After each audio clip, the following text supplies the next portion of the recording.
wani gwamna naji yana magana yana gaya ma mai gidan shi wanda shine sanadin zaman shi, yana cewa kafa ka kure ni, in ka kure ni zan yi maganganu marasa daɗi, wanda a baya in ka ce zai faɗa haka za a ce wallahi ƙarya ne, amma yanzu saboda yana ganin ya hau ya cika ya tumbatsa to zai iya faɗin wannan magana.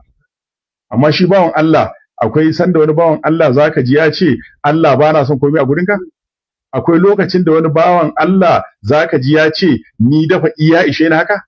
Sallah ta ishe ni, salati ya ishe ni? Ai babu, sai dai shaidani zai faɗa haka. Allah ya datar da mu.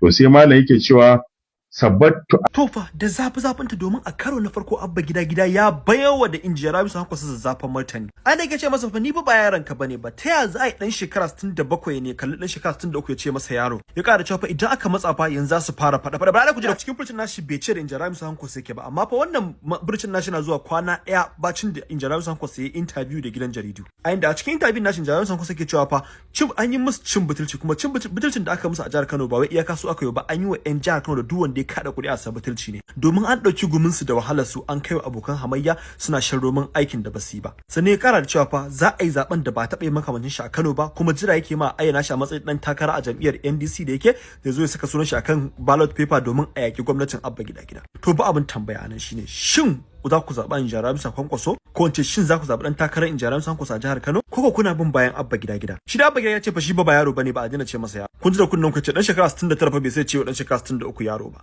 Me ra'ayinku kan wannan furcin? Mu haɗe a comment section. Allah sa mu dace.